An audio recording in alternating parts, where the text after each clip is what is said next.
In the immortal words of Dr. Murphy, I'm elevating him to a doctor now. If something can delay the stream, it will.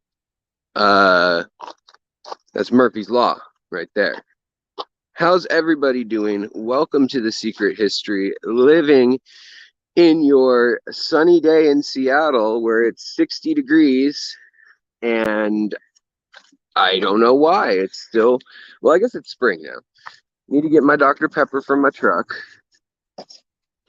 But I figured I would have you guys join me uh, in the ritual, the pregame ritual of grabbing the Dr. Pepper from the truck. So, how's everybody doing?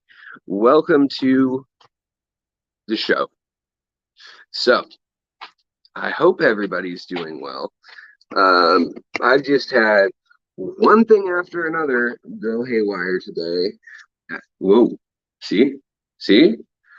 As I've worked on things in the fish room and in life in general. I've had a filter overflow. I had a bucket that I tried to carry that was too heavy that frickin' spilled in the middle of the hardwood floor, which usually if it gets wet, it will warp and buckle for like months.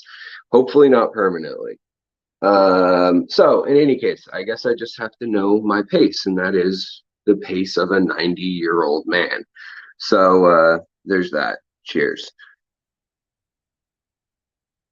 How are you guys doing? Who is in here? Who do we got? So we got Sandy. Welcome, Sandy from Florida, where it's also sandy. Nano Aquarium guy. What's up, buddy? Lazuli. Lizuli. Let's see here. Pete, what's up, brother? Screaming Fly Productions. David Rayner, good to see you. The 186 Element. See if you do basketball or my stream. I'd go with the basketball. I mean, yeah.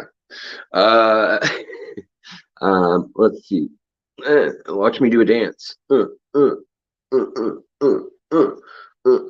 Oh, and the other thing that just happened was so I was trying to finish up a video in which I appear on screen, and I'm wearing this outfit, tie-dye with the please subscribe shirt from last week when I started the video on. Well, that was in the what do you call it, washer and dryer. And so I had to like try to match myself to the video. So that was another little loophole. Otherwise, I would have just been like randomly switching outfits not mid sentence, but throughout the video, it'd be like in a blue shirt and in this shirt. Any case, boss, welcome. Jeff Kane, welcome. Let's see here. Will my cherries be okay with the monos was one of the first questions we had today. And that's a really good question. It's an oldie but goodie. They're two of the not original shrimp to the hobby, but early shrimp to the hobby. And the answer that I would give on that is yes, you can put them together, especially if you've got nano fish to kind of distract things. But if you're trying to breed nano or Neocaridina, any sort of cherry shrimp or whatnot, if you're trying to breed those for profit, or just to bulk up numbers, I would not put them with amanos. Amanos are really, really mean, aggressive shrimp in the shrimp world. That being said, they're not going to like take down a fish or anything, but they are really aggressive. And what they'll do is they'll badger and stress out the other fish, or other shrimp to death sometimes. So there's that. But yeah, so let's see what else we got going on here. That being said, if you want to put some adult neos with a few amanos, like 3 or 4 amanos or whatever, you'll probably be all right. they will just go and eat all the food first, and you just need to make sure that, usually in an older tank, like the Neos will find food wherever, so it'll be okay.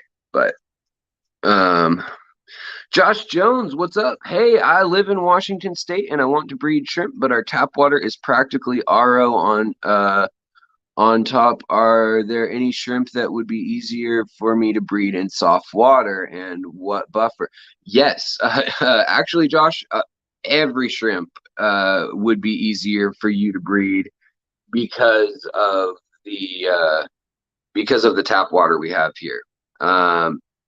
The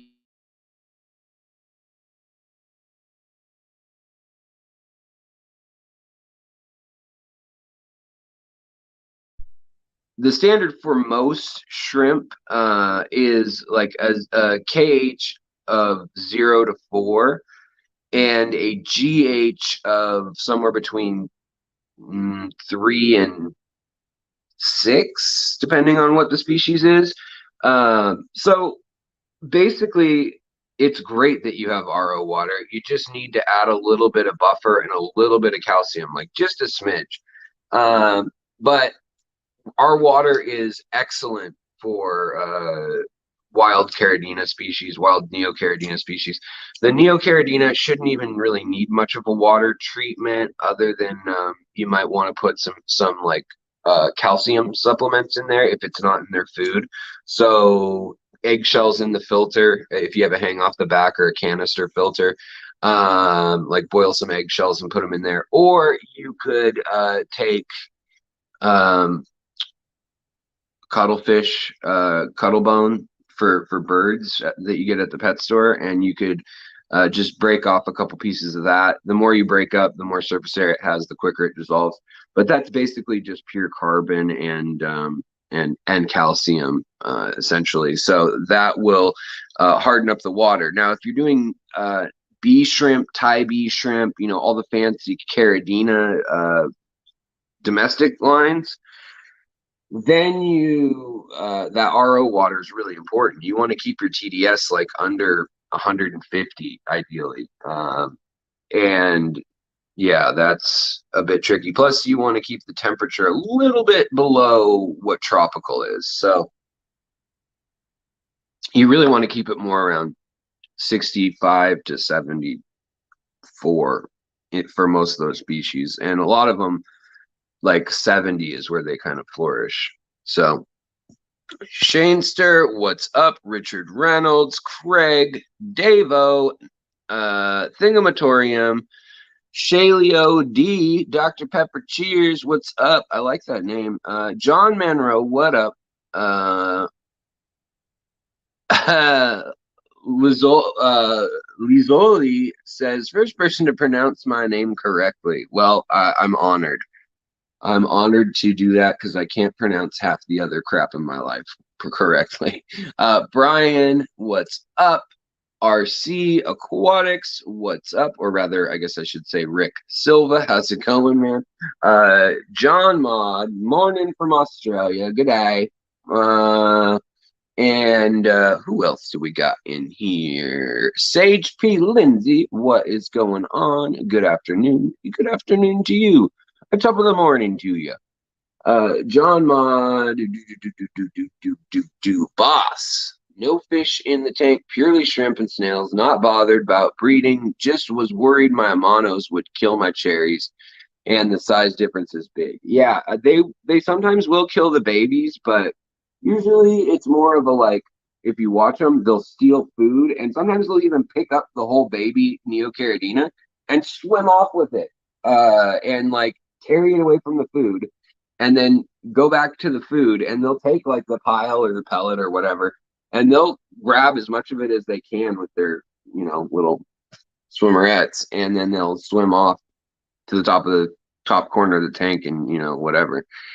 Yeah. So let's see here. Craig says got bloody bad. Oh man. Sorry to hear that you got wait, what was it? Cactus. Gnarly. Well, I hope things get better soon. Man. Oh, Dr. Anthony Mazerall is here, which means I am contractually obligated to tell you guys to hurry up and buy your damn tickets to the uh, free trip to the Amazon Research Center for Ornamental Fishes in the rainforest of Peru.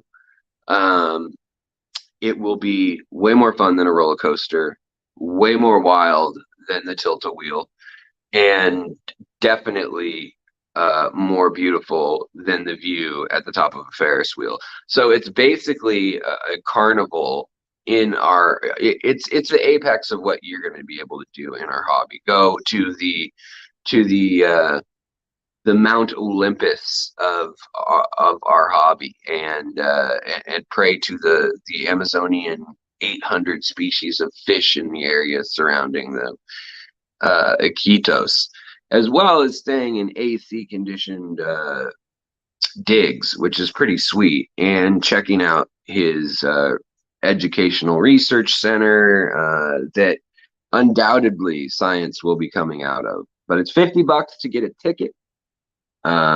Hopefully someone in here is a mod and can pin a link for me in the, or not pin, but post a link in the chat to his the page where you pay $50 for a chance to win a trip for two, or one if you live in like Perth and your plane ticket's going to be like $2,000, to the beautiful Amazon for a week, which is pretty cool. And if you don't win, you're helping like a really good cause that will undoubtedly help push things forward, help name species, or help undergrad students and grad students get further on their thesis or their studies. And who knows, maybe it will be where a new Cory species comes from, or where they identify it there and popularize it, just get it into the hobby because of that. So there's that. There's the preservation of the ecology in the area, which they're working so hard towards. It's just a good cause. So yes, check it out. Check out. Fernando Salazar, Neos and vampire shrimps. Yeah, they get along fine. The vampire shrimps are pretty slow. They're like tanks. It's like tanks and infantry, John Mott, I got a pair of I got a beautiful trio of Apisto cockatoides yesterday. Nice. Are they like orange, super orange, triple red, red, quadruple red, all red, super red, Ready Red McRedderson? What kind are they? I'm curious. Cheryl, hello. Josh, are there any shrimp that are easier to keep in soft water? Yeah, all shrimp are pretty much easier to keep when you have soft water for sure. Yeah, Neocaridina I've kept in our tap water without adding anything other than the substrate in the tank. You start with a buffered substrate that like brings the acidity a little bit down and makes it so your tank isn't gonna like swing in pH like by adding a little buffer. Something like bright well soil or ADA like well after it's vented off its ammonia. And yeah, you can keep a lot of different shrimp there. Crystal shrimp and tangerine tigers and like black crystal, red crystal. Those ones all do great in our waters here. So yeah. Let's see here. Silver Creek Aquarius, what's up? Thanks, 186 Element. Yeah, and it's open to everybody anywhere in the world. It's just there's like a $2,000 limit, I think, for flight accommodations. Which with gas prices, maybe that won't even get you half a trip. I'm just kidding. So let's see here. Oh yeah, Rachel Beard. Excellent question. What is the difference? What gives? What's the difference between Neocaridina shrimp or cherry shrimp and the Caridina shrimp? Well, not a whole lot, honestly. They don't interbreed. And Caridina tend to be a little more fragile. They tend to come from streams, hill streams, and also in some cases coastal streams, but very pure soft water, sometimes acidic water. Whereas Neocaridinas, they are more, they were easier to breed. They survive better in captivity, and that's partially because of the species they are. That's partially because of genetics. The Caridina species have been bred into the colors you guys see, like blue bolts or pintos or King Kongs or um, orange-eyed yellow tigers, things like that. And though when you selectively breed for 20 years or whatever, they're not selecting for robustness. They can survive in a wide range of waters. They're selecting for looks, and it takes a toll on the gene line.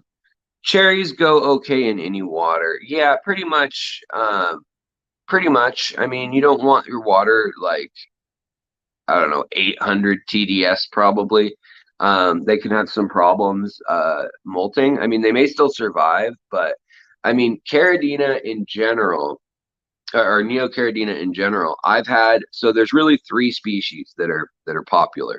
So there's Palmata, there's Davidi, and there's Zangagensis, are really the ones that you'll encounter in the hobby.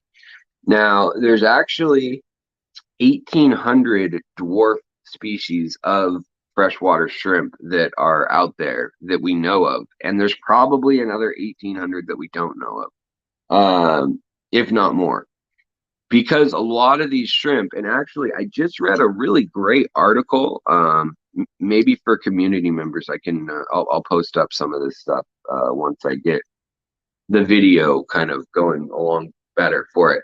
But Caridina, they recently finally, after literally 15 years of people wondering like what's going on with the genetics here, countless, okay, let me think how I want to say this.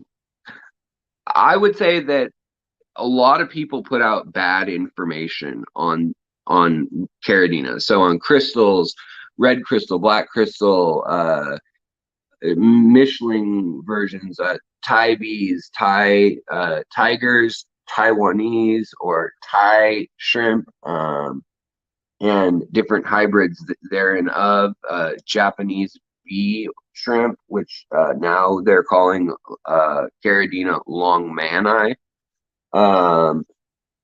But the majority of them were serrata early on, Caridina serrata. And it was actually a pretty versatile group, evolutionarily and hardiness wise. And that's where we get our tangerine tigers, or our blue tigers, and the raccoons, probably the cheetahs, and just a whole lot of shrimp come out of that. Then there is the mainland Chinese selection of shrimp, which a lot of those are Cantonensis Caridina, and that's more like your blue bolt or your golden bee shrimp. And they're a lot more fragile. They live in a very niche environment in the swamp by the coast. In fact, those shrimp, some of them live only on like one island. And so in the early 2000s and late 90s, when shrimp were really starting to enter the hobby, what happened was you had companies in Asia and Germany, I guess Europe, Eastern Europe in general, but spending $500,000 or $1 million trying to breed the next color variant. Because when it started out, we really had only so many shrimp variety. And now, as you know, we have pretty much every color you can imagine within the Caridina grouping. And Caridina is actually a huge, huge genus. it's almost silly to call it a genus. It's almost like a family or order or something. Not order, but it's just a large selection. And the Neocaridinas, there are, I don't know, maybe a dozen or 2 dozen known species, but it was kind of more of a little bit of a catch-all term, neo meaning new, for all the shrimp that they were discovering during a certain period when in the 80s, when they were trying to classify all these clearish shrimp, and they had already named Caridina stuff like 100 years earlier and plus, like even going back farther than that, 1860s, for instance, like is when the tangerine tiger shrimp grandparents were identified. But then it took a long time to classify, and we're still reclassifying and changing all the time what shrimp are doing what. And because companies had such a monopoly on, hey, I'm going to breed this shrimp, and because shrimp, the Caridina, interbreed so regularly, I mean, most Caridina shrimp interbreed with one another in the hobby. And because of that fact, it means that the lines are extremely hard to trace, but they have a lot more opacity, so like a lot less of the clear stuff. Right away it was easier to get dark colors, so vivid colors on the Caridina, whereas the Neocaridina, you could get cherry and blue, or red and blue, but that was kind of the best you were going to get for a little while. I'm going to pull up a family tree so you guys can take a look at it real quick of shrimp. So let me hop over to the computer. We're going to stay out of the fish room right now because of the water that I spilled between the fish room and the living room, being a dummy earlier. Okay, let's see here. So let's pause this. I'm going to be quiet for a minute. It's amazing. It can happen.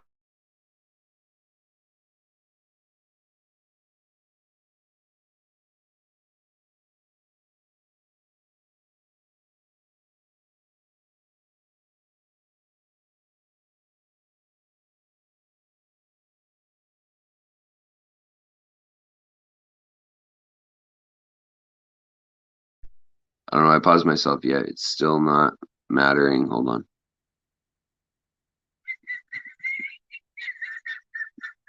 Alex. Oh, that's why. I gotta name myself something else.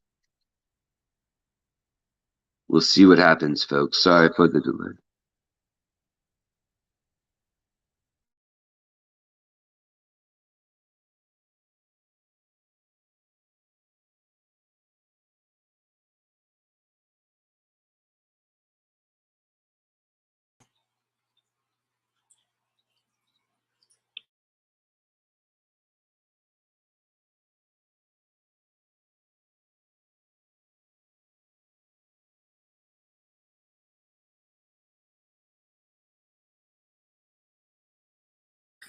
I'm muted, sorry. Now I can get things rolling. Sorry if I...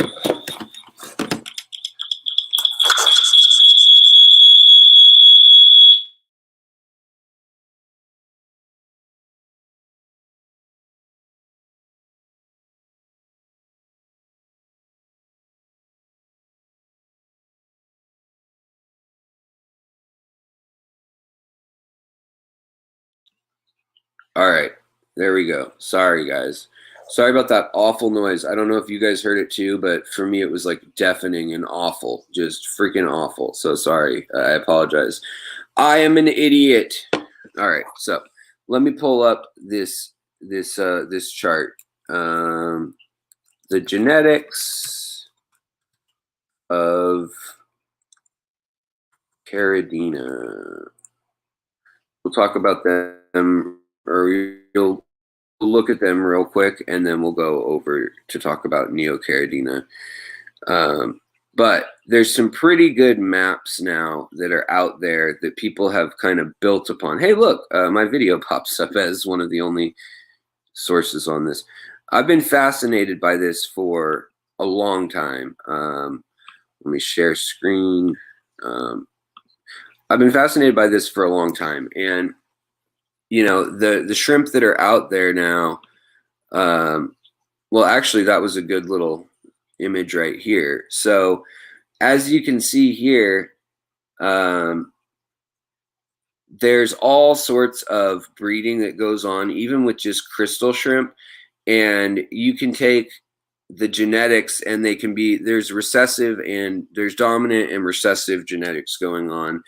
And that adds to a whole difficult thing of how do you know what the shrimp, like which shrimp is actually going to breed true, which one's colors are going to breed true. And that's frustrating to no end for average people, obviously. And that's frustrating. Let me get this. Okay, there we go. Now I'm all set up, and I can see your questions again. Sorry, guys. So hey, there's my video. First thing that pops up on the Google search I did. But here's a good example of like a wild type Caridina. So these are the ones that are from Guangdong. And you know, there's lots of varieties. This is a newer one that they just decided was a new species. This is, I'm guessing, where the Stardust shrimp are coming from, or at least they've been hybridized. Got that real short nose, but then you've got white dots all over the back, and that's a feature you see in the Stardust shrimp. But here is really let's see if we can, let me try to find a version of this that'll let us enlarge it.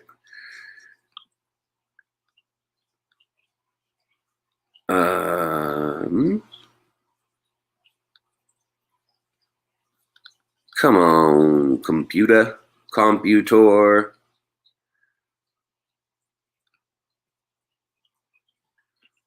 Well, I guess we can kind of see this. Can we zoom? Okay, we can zoom in. All right, so there's Caridina cantonensis, which is not correct anymore.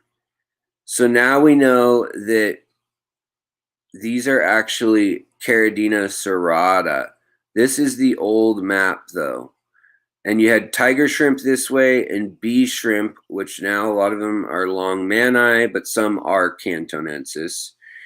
And you had a bee variety and then the crystal variety, or rather a striped black and white variety, which all went into, at first, these red crystal colors. Then they started to see colors getting thrown and weird things happening, and they started to see that, okay, we can breed and get rid of those colors, get to white, and then different hues start showing up, and they can do blue, or they can do green, or they can do solid red. The reds and the blacks and the yellows are called King Kong Caridina. And the reason they have these names like King Kong, other than marketing, is because we didn't know what made them, what made up their population for a long time. We just didn't know what made up the population. But over here you've got the orange colored bee shrimp, and then you've got the crystal shrimp. And this is just not correct now. I'm curious to see if anybody has changed this map, because this map's been around a long time, and the color flow is right. It's just the species names have changed, because now we know that Caridina serrata gives us something like this guy here, like the raccoon, or I mean, this is a tiger shrimp. Whereas the bee or cantonensis or long mani, and they've got this correct here. Yeah, oh yeah, here's aquatic arts. This would be considered a blue bolt. Ends up being one of these. But then you get all these other crazy varieties when you cross a tiger with a bee, with a a Taiwanese bee, with a whatever. So it gets very complex very quick, and you get some really awesome genes like metallic genes and whatnot because you have that much more speciation to check out. Whereas Neocaridina, let's look at their family tree. It's this limited, really. I mean, you've got your wild type, like a rusty red wild type. You've got a wild black or chocolate brown type known as Shoko. And then you've got another non-domestic that they call the wild Bloody Mary, which is a misnomer. It's just a reddish shrimp. But all our shrimp in the 90s and 2000s at first came from this Neocaridina davidi line. And first we bred the red ones. Then they threw off some weird orange colored ones. And they also likewise threw off ones that had clear parts of their coat missing. And that's where we got the Riley shrimp. And then from there, we got all the way down to a very light blue shrimp. We got all the way down to from orange, that then mutated into yellow. And then the yellow then mutated into like this lime green. And then we got into emerald green and then into green jade. Now, this site doesn't seem to have, or this map doesn't have it, but the wild Palmata over here, that's where we get our pearl and snowball shrimp. So the white snowball gene. And it's thought by some that the gene for the line down the back, so like a lot of the green shrimp and a lot of the yellow shrimp have a gold line down the back. It's thought that it could be a cross into the yellow lines early in the breeding process of the yellow shrimp. But the most recent colors are the dark jade or turquoisey kind of colors that show up. Now, purple is finally starting to happen. It's the last kind of color morph that hadn't happened yet. And it's kind of happening, but not very consistently anywhere. So there's that. But you can see the difference between when you have Palmata, davidi, or Zangagensis is another name for the mainland, like Chinese shrimp. You only have so much to work with, which is fine, but they've kind of exploited it to the max, and they don't have a lot of other species to cross in at this point. However, with the Caridina, they still have a lot of room to learn and cross things in. And we're just now finding out the details basically on it. So it's pretty crazy.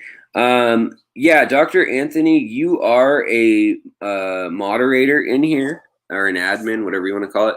And if you want to post a link to the Amazon Research Center for Ornamental Fishes giveaway or raffle tickets, please, by all means, throw that baby up there. J4 Flowerhorns, what's up? I talked about you last stream. How are you doing, my friend? So how's everybody doing, though, in the chat? Am I totally neglecting your questions? Let's see. What's up? Snailed it, Mystery Snail Gardens. What's up? Also, I have other big news to tell y'all too. To the person who donated money on PayPal, thank you so much. Somebody basically donated $100, and I don't want to shout out their screen name because they did it on PayPal rather than on YouTube and yada yada. But thank you so much. It really means a lot, and I don't know what to do when people do stuff that nice. I mean, there's nothing I can say that is enough to thank you, but thank you if you're watching. It makes a big difference in my life, especially right now with all the medical bills. So thank you. All right, so Liquid Zoo. So the other thing we have that I want to talk to you guys about that's going to be a problem is that in our hobby, altogether, a lot, in fact, pretty much everything is made in Shenzhen, in and or around the Guangdong province of China. And there is a city that most Americans don't really know about, named Shenzhen. It looks like Shenzhen or Shenzhen when spelled out phonetically, I guess. But they are locked down for at least 3 weeks and have stopped all production on every widget you can imagine made in China is shut down. This is a city of 25, 30 million people in the metro area that are all in either the wholesale or creation of, manufacture of every little electronic widget, plastic piece, injection molded, just cheap crap, everything, all that kind of stuff that China makes, they make it. And they're locked down and their factories are closed, their transshippers and rail yards and everything is closed. And that will undoubtedly just continue to jack the prices up with fuel, with the war, with the COVID ongoing crisis in other ways. It's not good. It's not good at all. So yeah. Patty says, I know about it at the Secret History Living in Your Aquarium. I work for an Italian textile mill, so when it says made in Italy, it ain't. It's finished in Italy. Yeah, no, I know. You go and buy all those Italian scarves that they have for tourists. I'm like, really? You made a scarf that's hand woven for $10 in Italian. Your servers at your restaurant make like $30 an hour, and have benefits. You didn't have anybody make this scarf unless you have people chained to a desk that are maybe sub-Saharan African migrants or something. Unfortunately, there is that happens, but no, you didn't make this. They import everything. So when I was a teenager, I had a shot glass collection, and I thought, this is cool because I'll get one for everywhere I go. And especially back in the day, probably 20 years ago, it wasn't seen as politically incorrect. Maybe, I don't know what the word is. It wasn't seen as alcoholic to to have shot glasses for everything. And kids, whoever would buy them, they're like the little spoons. It doesn't mean you're going to use them for alcohol necessarily. They're just a thing, like a keepsake. And I got, everywhere I went, whether it was Yellowstone or Yosemite or LA, I got a shot glass from probably age 9 or 10 to 20. And when my first trip to Europe, I went and I got a shot glass and I pick it up and it says made in China. And I see the other one, made in China, made in China, made in China. And I think about the ones in our states, in the U.S. in the States, and they're all made in China usually. So you literally see the same ones. There's one that's shaped like a little pistol and has the glass in the middle. There's another one that's shaped like the Eiffel Tower, etched into it kind of thing, and it's shaped like kind of a funky shape. But they have the same one with Mount Rushmore on it. It's all made in these massive Shenzhen factories in China, and then they just silk screen or whatever it is, they print the place on it differently for each thing. So out of all my shot glasses, pretty much all of them are for China, and I've never been to China. So I think that's just kind of funny that they're actually all Chinese shot glasses. All right, guys. So what else is going on in your minds, in your heads, that we can talk about, that you need to talk about? Any more questions? Let me see if I missed something. Has anyone tried growing out rams in a community tank? I have 2 groups with small. Yeah, I've grown out rams in a 20 long with little nano fish with them. Beware of snails sometimes, just while they're eggs, and beware of any fish that's a little bit too aggressive, like barbs sometimes. Even like a danio, like a zebra danio, or a leopard danio, can be a bit much for them, actually. But no, for the most part, they work out pretty well as a community. Fish.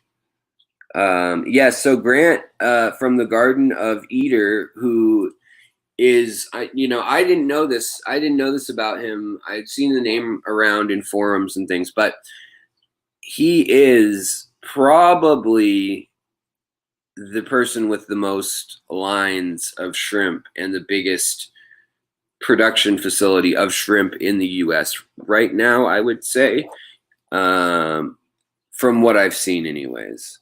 So he's a good guy to ask if you have questions. And his site is the Garden of Eater, which is TGOE, the abbreviation of that, and then shrimps.com. And if you guys want, he gave me, when he sent me those shrimp, he gave me a discount code to pass off to you. Now, he's not paying me or anything like that. But he did have really good quality shrimp. They look beautiful. That's what I've been filming in all the videos the last week, basically. And you guys can get 10% off with the code SECRET10 if you use that at checkout with him on his site. So I hope some of y'all take advantage of that and get yourselves some cool wild type Caridinas, or which are going to be more hardy at first than the real fancy ones. And yeah, Patty.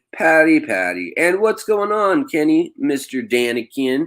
I hope that you are not still growing your 3rd shoulder blade. Man, poor guy hurt his shoulder and just severed the tendons, and they're bunched up in his back. Gnarly stuff. I don't know how you're dealing with that pain, Kenny. I hope you get that fixed soon. Go American healthcare system. All right. If you freeze fish food, how long is it good for, do you think? Oh, probably a year. It's going to lose some nutrients. What happens is the cell walls start to get damaged of all the stuff in there. So elemental energy and, compounds and elements, nutrients, like zinc, iron, copper, manganese, magnesium, all that kind of stuff, the metals and things, it's not going anywhere. It'll still be in the food. But what happens is the complex enzymes and lipids and things like that, they start to fall apart at the atomic or molecular level and turn into mush, because ice crystals penetrate the cell walls of any plant food and rupture the cell membranes, which are a little more flexible, of any meat or fish, or any living animal cells. So when you get, for instance, beef heart, it's probably not going to last as well as, say, spirulina, which is already going to be kind of a mushy green mess of chemicals. But I would say at least a year past the expiration date is okay on a lot of the foods. That being said, I don't want to take credit for it, because if there is a breach of the airtight seal for whatever reason, you are going to definitely have some nasty things that could be in there. Brian says, Alex, any fun schooling fish recommendations for a 20 long hill stream with very high flow? I like Chopra Danios. I like Tinwini Danios, which are known as the gold. what is it? Gold ring Danio. Yeah, gold ring Danio. And I also like, I do really like the different variations now too. They've got some cool crystal ones and albino or 24 karat gold ones of the rummy nose tetras, the Blairi hemigrammus, or is it hemianthus, hemigrammus? I don't remember which genus it is, but the Blairi rummy nose, red nose, rummy nose tetras, really cool. They school really tight. Now, another one that schools well would be the Ember tetra and the Reed tetra with much, much smaller bodies, probably on the smaller end of what's out there as tetras. And just great, great fish that I think you'd enjoy also. So yeah, let's see here. Alex, yeah, 20 Long Hill Stream, pH 7.2. Yeah, the tetras will still deal with that. And the TDS, flow very high. Okay, yeah. I would say there's also, I mean, there's also some kind of interesting, if you want to get into that, like pseudomagills that do really, really well in those conditions, threadfin rainbow fish. But in general, the Danios, they'll do well. It's just some, like the zebra Danio or the leopard spotted Danio, which is both Danio rario, they can't sit still, so they're always going ballistic all over the tank, and you might as well have a power head to keep them in line so that they swim in line with the power head and don't just go nuts. All right, let's see here. All right, yeah, thanks for posting that link also, Dr. Anthony. All right, guys. Well, do we have any other questions? Do we have any other thoughts, needs, concerns? What should we call it? Do we have any coups? Does anybody have a coup that they would like to bring forward to the table? Midnight Lobster. I love that name too. Leaving on that Midnight Lobster to Georgia. Let's see. So let me show you guys a couple things before we round out the night. Also, I want to thank everybody who are members right now. I don't know why my minutes are the same and everything on YouTube of amount watched, but the money dropped like in half. So I don't know if they're just paying us, if their plan is to just pay us less all of a sudden and they haven't mentioned it, or if the calculations are wrong or what. But what I can say is all of y'all added up as 199 members or whatever you're a member at. But definitely just I want to thank everybody for watching, but the members really for that is saving the fish room right now, because there is not a chance in hell that my wife will be allowing me to use any of her money, I mean our money, to take care of the fish room. And yes, so, but these guys are all doing super well right now, looking good. I'm playing with some of the YouTube short videos, which I think are pretty fun. And yeah, I think you should think they're fun too.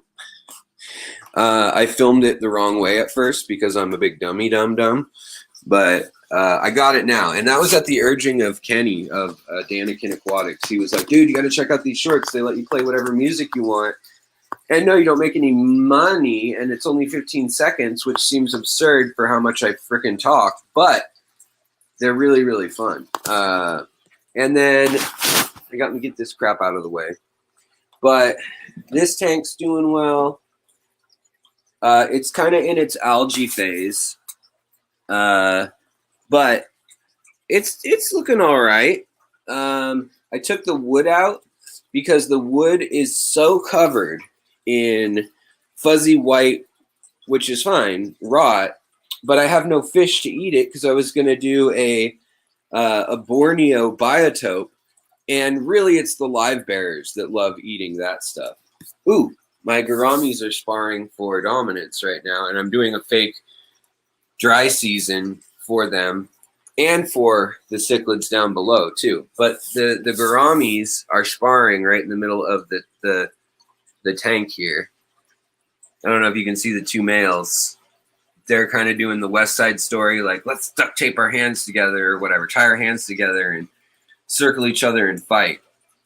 And they do this little like thing where they will just kind of spin around and then one will make an attack or whatever. But, oh, you know what? This male, his throat is totally filled. His little throat pouch is totally filled. I wonder if he has babies or if he's just being tough and puffing it up. But that male with the dark black marks on his eyes, he's got his throat pouch all puffed up, which is interesting. And then the Luconzi enigmatochromis, I don't know what the heck that one is hunting, what she's hunting. She's not colored up in spawning color anymore. And then we've got over here the Ladia Caras and the pencilfish tank, plus the beta rubras. And then we've got all the babies right here, which will bite my damn hand. We've got the Indonesian biotope. It's really kind of a Borneo biotope, honestly. Few Thai or Malay species. And then we also have, let me turn on the lights more. Come on. Come on, come on, come on, come on. Be true. Oh yeah. So we've got the jungle, the Central African jungle cichlid kind of tank set up. Also, never mind the freaking mess everywhere. It's like my brain. This is where I spilled the bucket of water right before the live stream. Yeah, they're having a stare down. That's right. Alyssa, what is up? How are you? Lonnie, Looney, Lonnie. How are you doing, man? Thank you so much. Or ma'am. I guess I've never confirmed what you are, but nevertheless, thank you so much for the membership. I really do appreciate it. I like it when we can get at least one member or one super chat out of each stream, you know? It really makes me feel a little bit better about my masculinity. There, I said it. I'm less of a man, less of a fish man. If I can't con one of you into joining. So everything in your fish room is broken for some reason. Not everything, just two things. Yeah, no, I feel the same way right now. Like, I didn't even want to stream today. Like, I did earlier. And then I started working in the fish room, and I was like, okay, I'm going to show people this, and we're going to look at the shrimp live, and I'm going to set up my macro lens, and, you know, it's going to be great. And then, like, I'm like, just got to move this bucket. I pick it up, and I can't pick it up all the way because I'm not supposed to be picking it up at all. And even though it's half filled, and totally just biffed it, spilled it all over. And then I'm cleaning that up. And as I'm cleaning that up, I hear the filter going, like it's eating fucking, oh, I just swore. Sorry. Like it's eating washers and nuts and bolts or something. I think it must have been a shell in there or something. But yeah, just crazy mess in the fish room. And sometimes, you know, you got like a few tanks that you get just right where you want, and then just everything goes to hell. It's so frustrating. Alyssa, I totally get it. Like, I've got 4 or 5 tanks that are right where I want them, and then all the other tanks are just like need new filtration or need to be cleaned or need a bunch of water changes, or I'm doing the you know, hey 3G, thank you so much for becoming a a member. I really do appreciate that also. Thank you. And Josh, you're all good. I'm not pressuring. I'm not trying to put any pressure on anyone about like, let the vocabulary out. We don't mind. Yeah, well, you know, I try to keep it family friendly usually, but I don't think any little kids are watching right now. I don't think any little kids watch my channel anyways. The demographics are like all 100% like 22 and up pretty much. There's like less than 1% that's even under the age of, I think, whatever it breaks it down as 22 or 24. You all are all pretty much 25 to 55 or 65, basically. So there's that. Liquid Zoo, thank you so much. OnlyFins, man, that's the best name. I'm jealous you thought of that, you know. You're old, just say it. Yeah, y'all are old. We're old. No, you know, I've been my neighbor, he's like getting ready to find like a what do you call it? Assisted living. And he's like, yeah, you know, I'm at the point now where I actually need a cane some days. And I like look over in the carport at the cane I've been using for 6 months. And, you know, he's like, you know, some days I only get 4 hours of sleep. And I'm like, I haven't gotten more than 4 hours of sleep in a year before this surgery. I don't know. I guess getting hit by lightning and having lupus ends up making you age. That's the superpower it gave me. It gave me the incredible power of being able to foresee and bitch 30 years ahead of my time.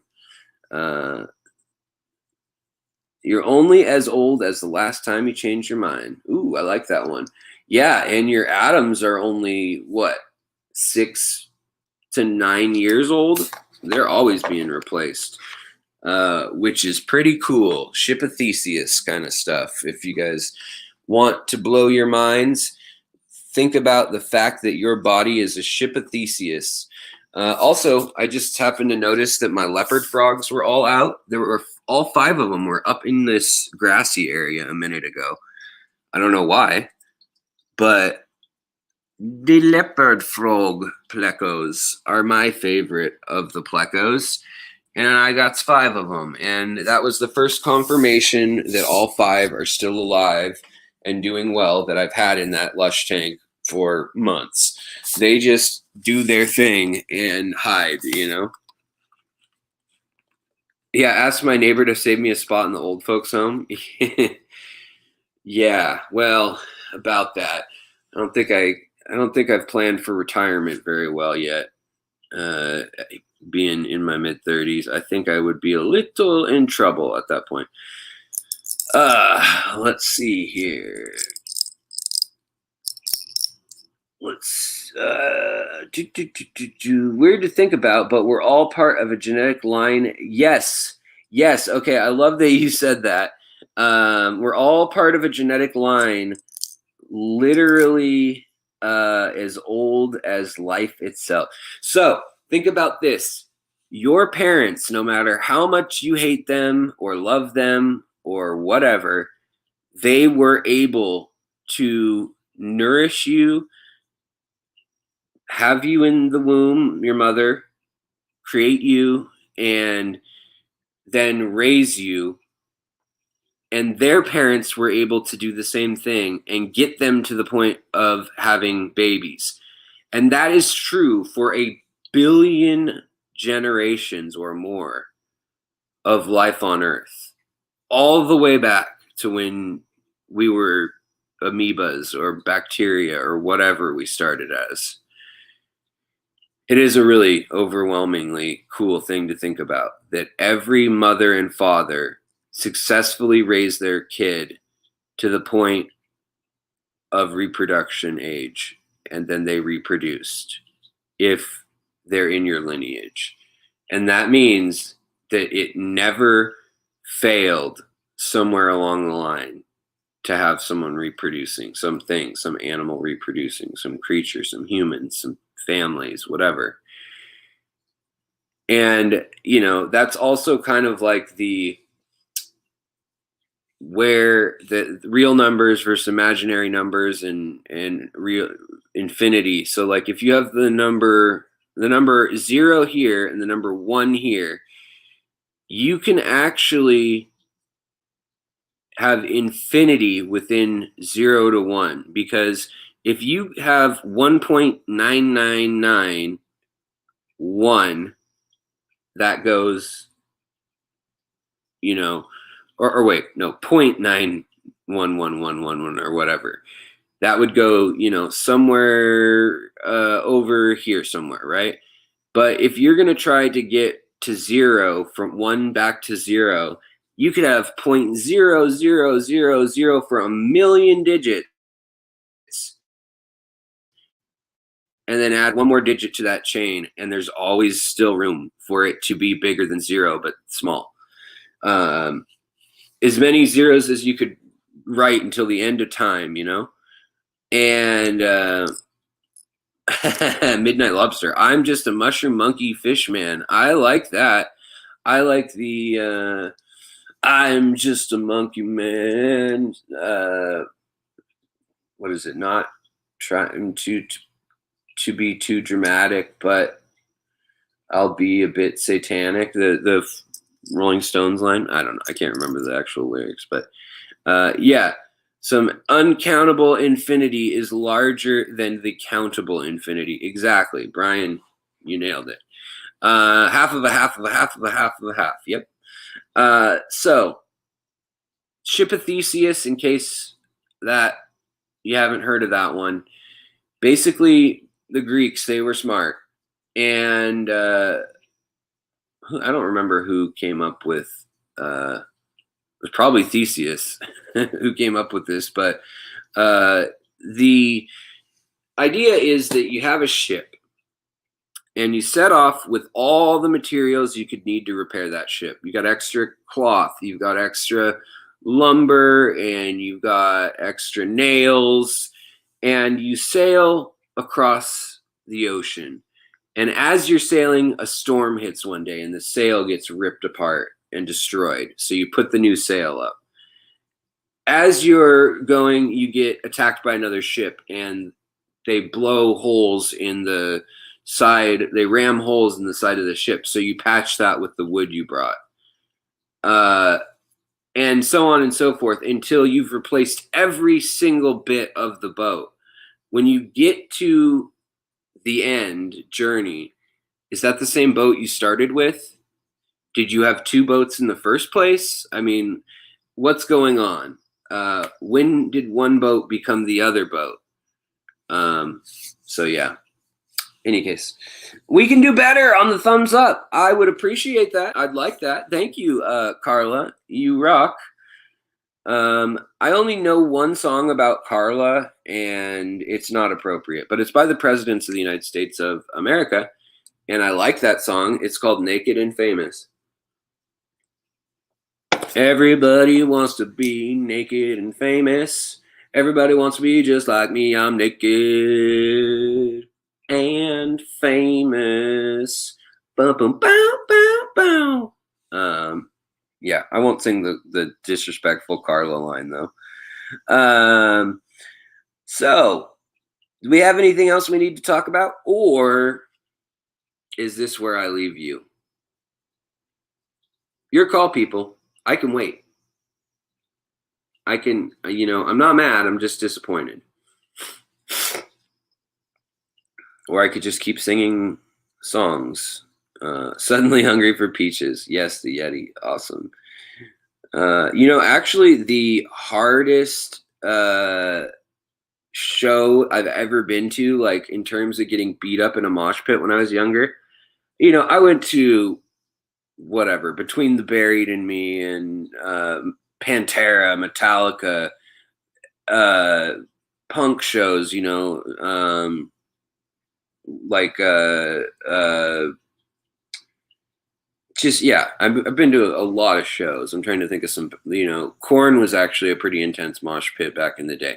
But the worst mosh pit I've ever been to was was president of the United States of America, and people were crowd surfing and just jumping off speakers and stuff and slamming into everyone down below.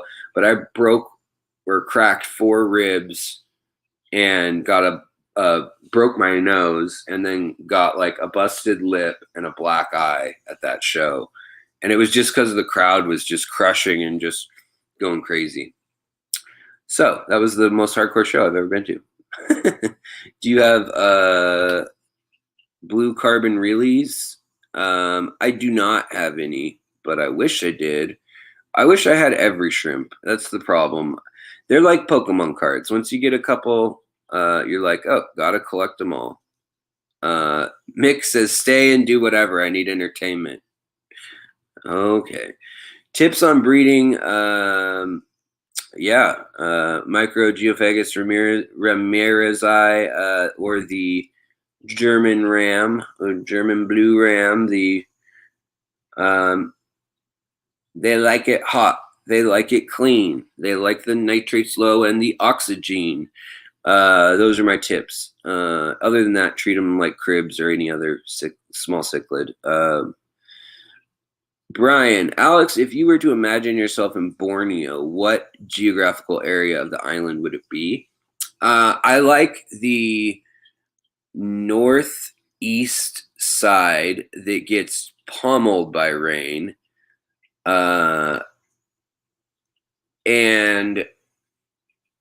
that's pretty cool. But if I had to go there, I'd want to be on the south side or the southwest side because it's flatter and stuff. But if I was exploring, like if I was telling someone else to go do it to find fish, I'd tell them, you go to the center of that damn island and you go over those hills and into the valleys, and you tell me what you find in there. It's like Land of the Lost over there. Let's see here.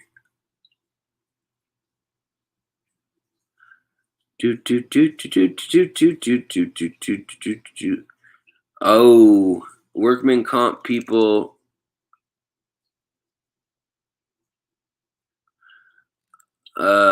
Sorry, Kenny, man. So you have to deal with all that. That sucks. Alyssa says, I got some skinny goth dude wearing Jinko and chains dropped on my head during Marilyn Manson show in '98. Yeah, I might have been at that show. That was one of the first shows I probably went to. That was the same year as the Korn concert that I went to. That was pretty wild. And we're in the same state and all. Let's see here. Mick was doing a water change for my Ortega Epistogramma tank. Still have some small tanks to fix growing out Epistofry. Man, I'd love to see your fish room, Mick. Do you have videos of it at all that you share?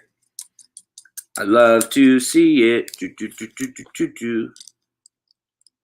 Oh, it was in St. Paul, Minnesota? Never mind, one there. Yeah, nope.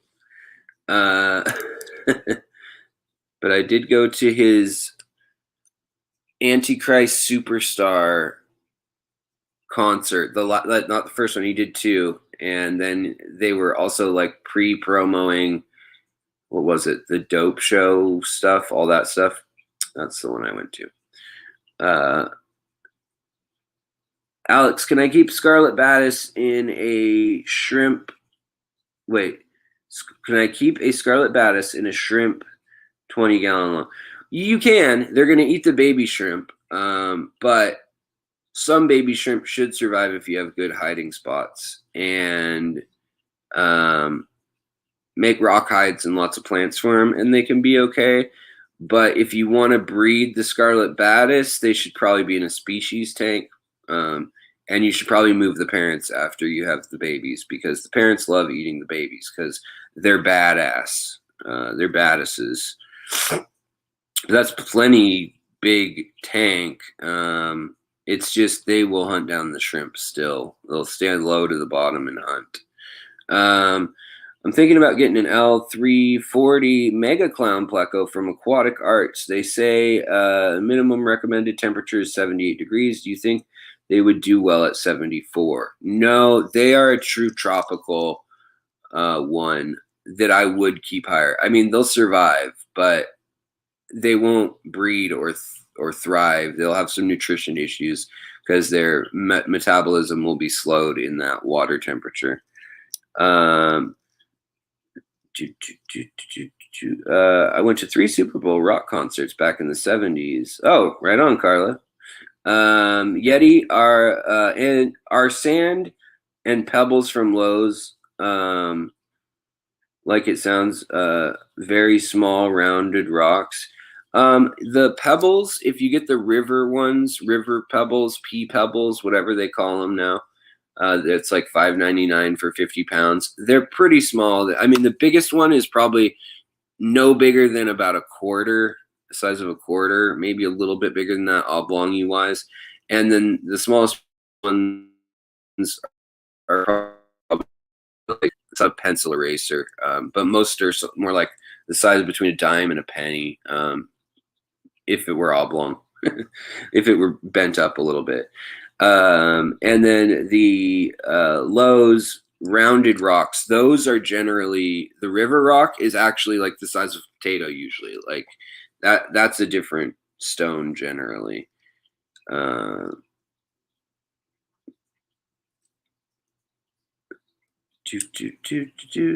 videos yet, but I got to get me a good camera before I do it. Sean OOTD is always saying, nagging me to produce video. Yeah, I agree. Make some damn videos, Mick. I would like to see that. Thank you. Carla says Emerson, Lake Palmer, and Pigs concert by Pink Floyd. Sweet. Yeah, that's nice. Was that early 80s or was that late 70s, the Pigs concert? You know, I got tickets to John Waters, who's doing The Wall and Dark Side of the Moon in like his final concert event. I don't know, whatever. Who knows if that's true. But it's called This Is Not a Drill. We bought the tickets in 2018 for 2020, and it got delayed. Now it's in 2023, I think, early 2023, or the end of 2022, supposedly. They've moved it so many times. My wife and I are just assuming he's going to die before it happens, but I would like to see Pink Floyd's existing crew one more time, you know, or him, basically.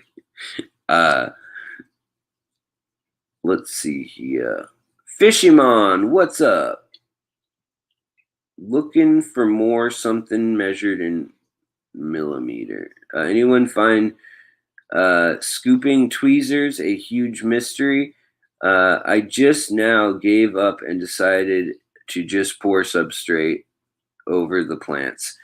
Oh, yeah, tweezers. I hate tweezers. The aquascaping tweezers, I use them to like pull dead things out and sometimes to like pull algae off of leaves because they grab so poorly that you can hold on to like a crip leaf and just rip it and it just like slides off but takes some of the algae with it. And I just use my hands. I just use my pinky. I poke a hole, put the plant in, and then cover it up with my other finger next to it. Yeah, those scaping tools, they work well for dry starting a tank, not so well for the traditional wet start when you've got a loose aqua soil that just floats off, you know, especially for carpeting plants. It's useless. Carpeting plants, you try to pull the algae off with even like a pipette and you deroot your carpeting plants. I'm dealing with that right now in that other tank. The answer is just to blast it with light and the roots will grow fast enough to seek the ground. Well, guys, I am going to get oot of her.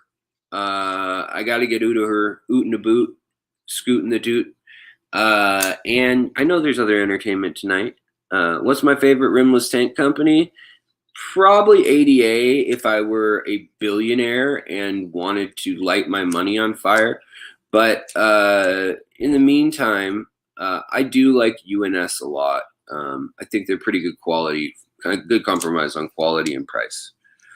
All right, guys. Well, I am going to sign off. Thank you so much, new members of the channel. Go to the community tab. You get extra stuff.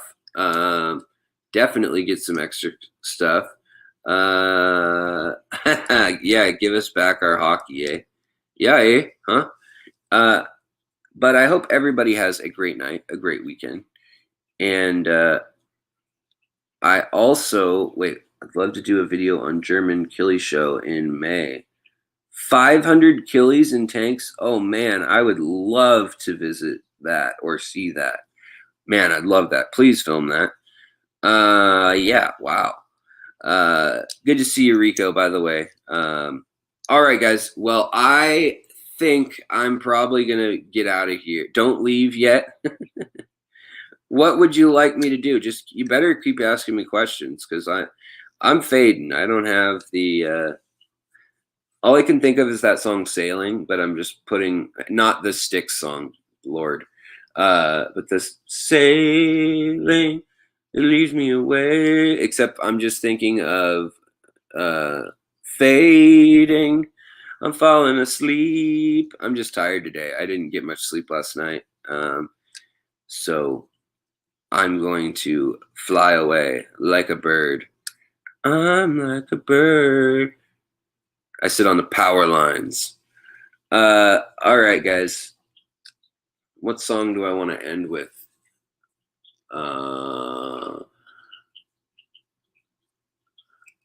Some man say made out of mud. Poor man's made out of muscle and blood.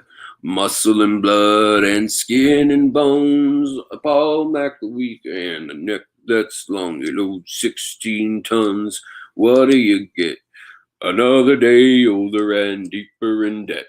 St. Peter, don't you call me, 'cause I can go. I owe my soul to the company store. I like singing that one.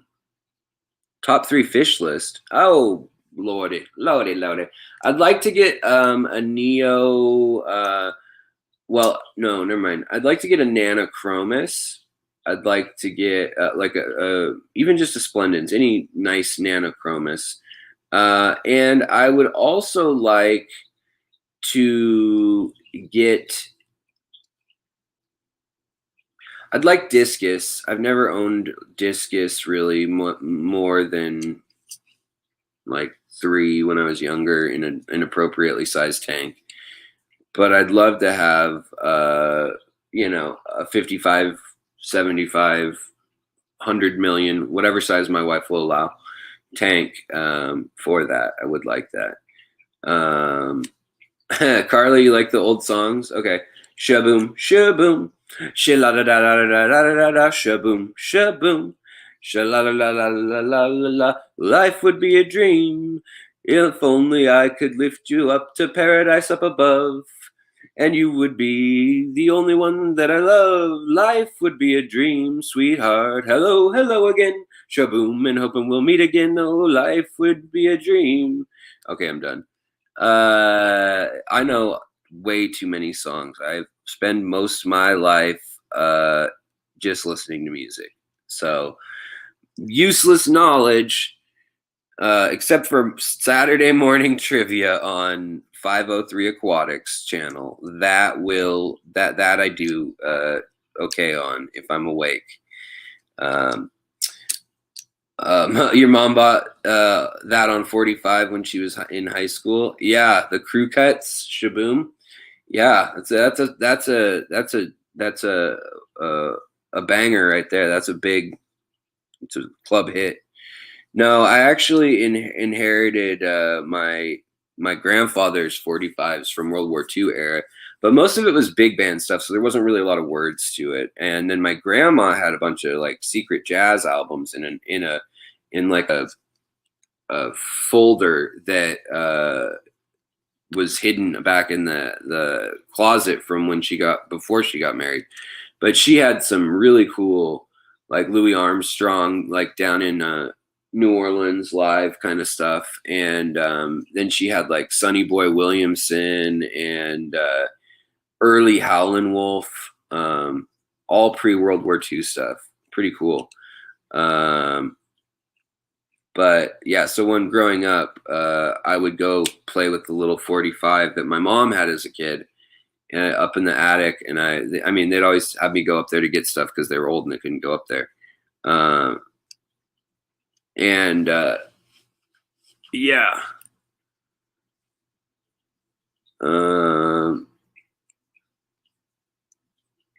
Oh, cool, Silver Creek.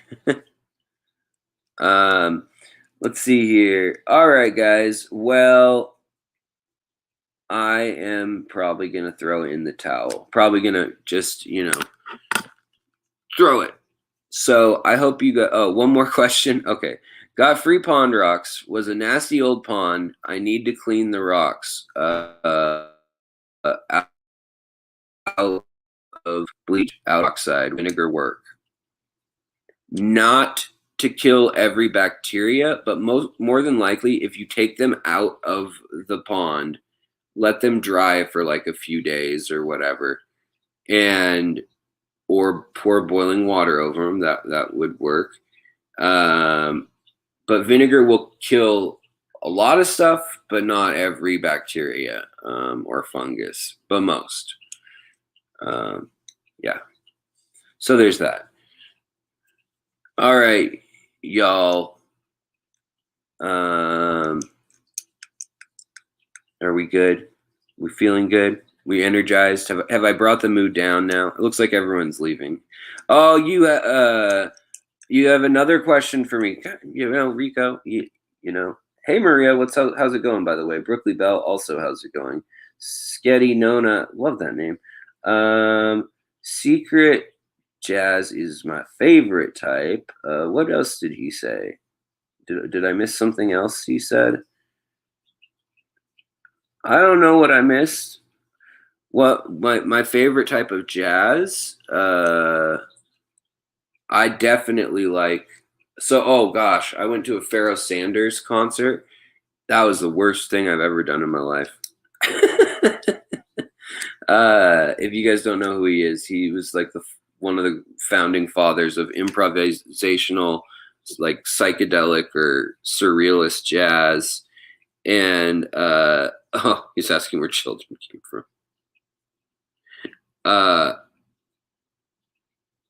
And he literally is like 97 years old or something, 96 years old. And he wandered off the stage. And then literally a sound check guy is holding him by the shoulders and walks him, pushing him back out onto onto the stage.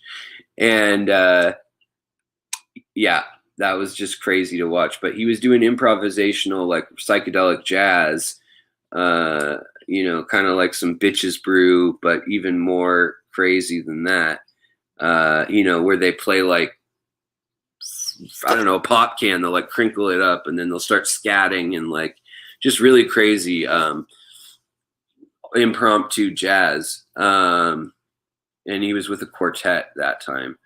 But he was just way too old, and his mind was gone, which made me wonder if his mind had always been gone or if that was a new development. But my wife like idolized the guy, and we went to see him, and it was cheap, and it was at Seattle City Council, which was bizarre, like where you sit like to watch the speakers speak.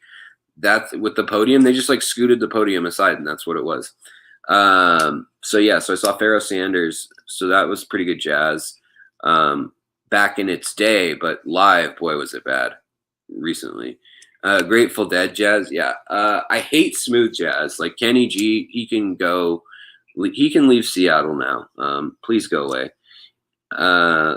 But I really like when there's a little bit of like Zydeco or like New Orleans funky marching band kind of feel with also that kind of Cajun or Creole kind of feel.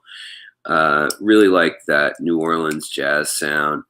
And then I like later on the like New York and Chicago jazz that is basically heroin jazz, for lack of a better word, where they're just all strung out and it's like all like real smooth and mellow and milky and sounds like it's underwater. Love that stuff. So in any case, that's what I like about the jazz. Brooklyn Bell, which song was the song of your people? Now I have to know that. That was kind of what they did with Jerry Lee Lewis. Yeah, they just rolled him out on stage. Yeah, that was really sad for sure. Any suggestions for heroin jazz? All of them. No, a lot of jazz artists used it. But I mean, I'm thinking like, yeah, I mean, Bitches Brew is a pretty good one right there. That album. Let me think what other albums real quick. Let me look at my playlist real quick.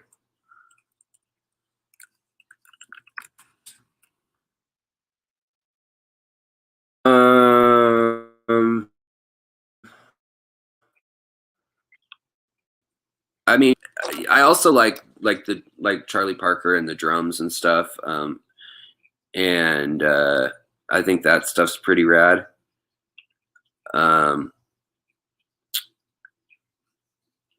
But what? My mail's just getting here? It's like 6:30 my time. What in the heck? Yeah, you know, I also do really like Nina Simone, even though she was a freaking train wreck, but very interesting, and I love her voice. And her like early 60s, late 50s stuff is killer. Yeah, that's a really good one.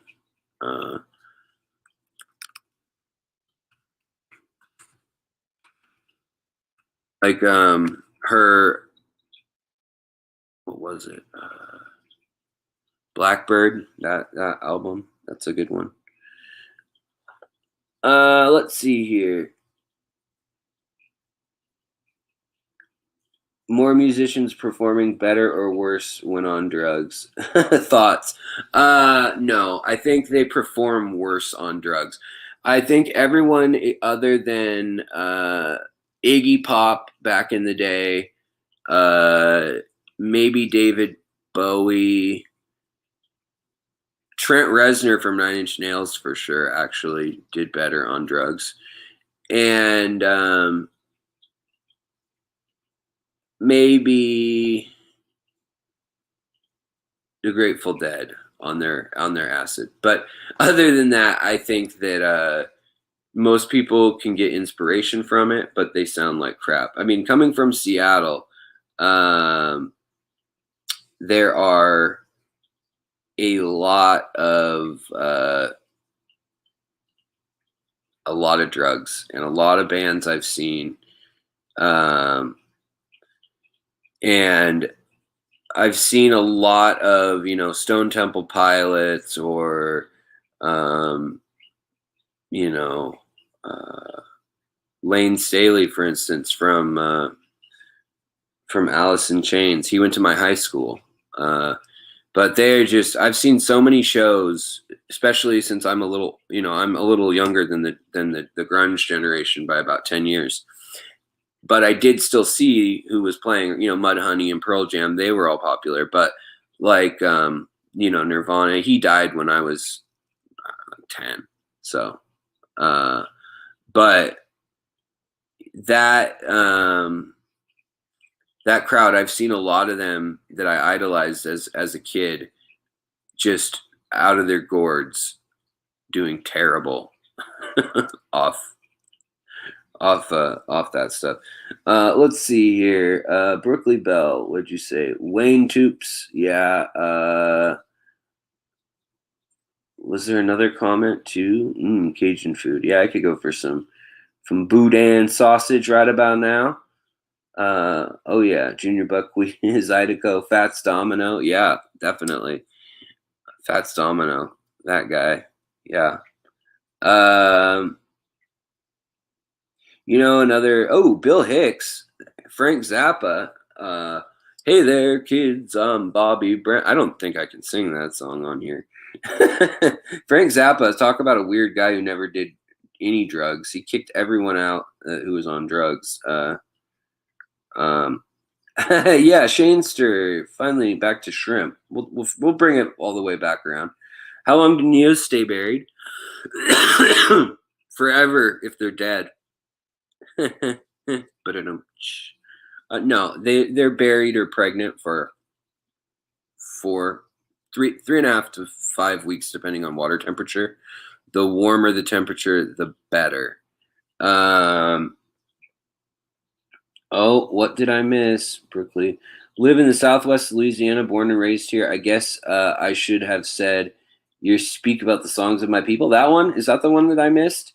Because yes, my family's also from the Texas-Louisiana border area, like from Texarkana to Beaumont swamps. Yeah, for sure. I would love to do a second channel on music. I would. Jim Croce, I know every Jim Croce song that exists by heart, including like the bootleg stuff.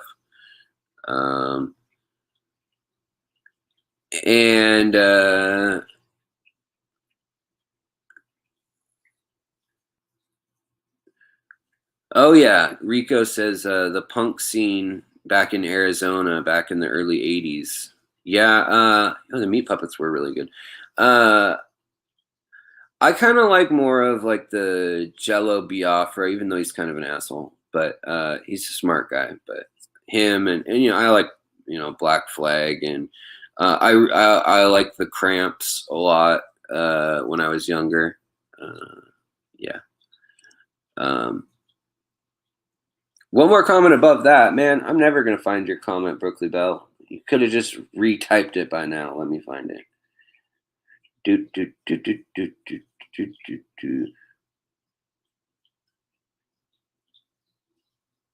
I hope your day was filled with happiness comment. Maria Z, happy birthday. How did I miss that? Thank you. Thank you for mentioning that, folks. Happy birthday to Maria Z. Thank you, guys. Yeah,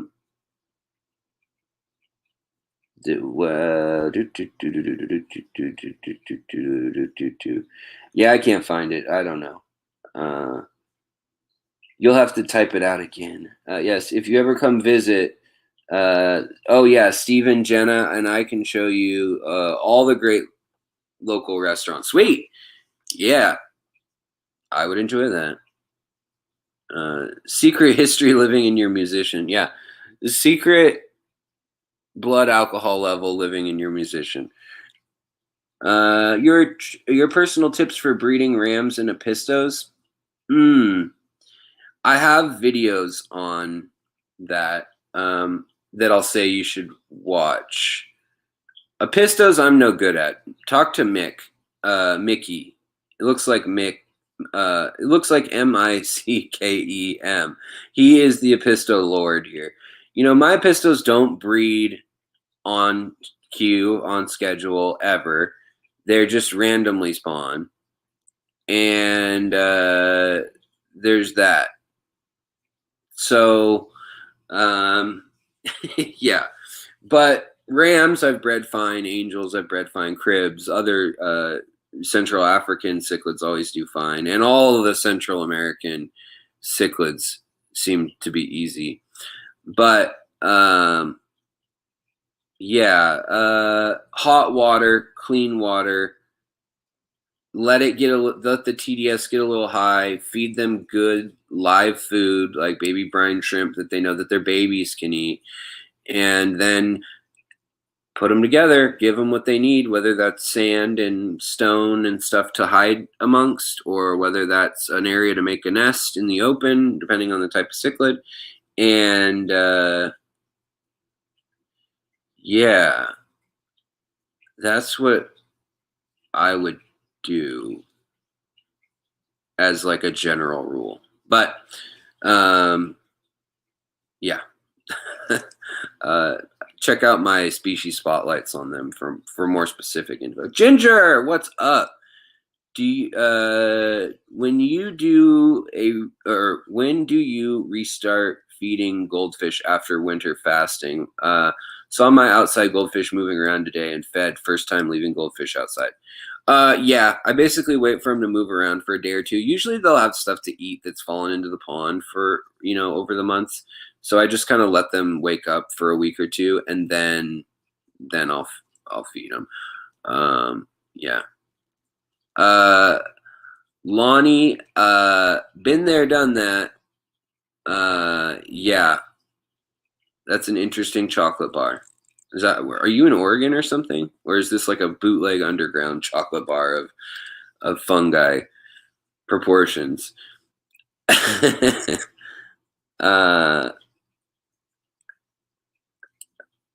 You need to stop eating, Rico. I need to eat. I haven't eaten all day. So I need to do that. Okay, guys, this time for real. California, I'm coming home. I'll even kiss a sunset peak. California, I'm coming home. All right, guys, I'm out. Wait, what? What, Rico? What, Rico? Wait 1 minute. What? Yes, Ginger, happy weekend for sure, too. I hope everybody has a great weekend, Oh, wow, Belgian chocolate. Nice. Oh, I had something. Have a good weekend. Rico, you can call me whenever you need me. I'll be somewhere else. Just call me if you remember what it is, or text me, or Google me. That sounds funny. Okay, guys. I got to go. I'm leaving on a jet plane. Don't know when I'll be back again. Probably Tuesday at 4:30. Actually, 4:40. But yes. All right, guys. I will talk to you later. Hey, ho. Let's go. All right, guys. Have a great weekend. Thank you, lurkers, replay crew, the people who thought this stream ended 30 minutes ago and just hung out because y'all have nothing to do like me either. Thank you so much. I appreciate it. And thank you, Mick, for helping out there. Thank you, new members. Thank you, lurkers. Thank you, all of you existing subs and members. You guys rock. The way you make me feel. I need to go listen to some music. Get this out of my system. I'm having ADD music night. So yeah. Oh baby, I'll Google you. Yeah, that's right. I'll Google you so hard. Oh, there's a rap song that goes, "Great googledy moogledy, that ass is juicy." Just thought I'll end it on that note. All right, guys, have a good one. Take care. I'll talk to you later. Bye.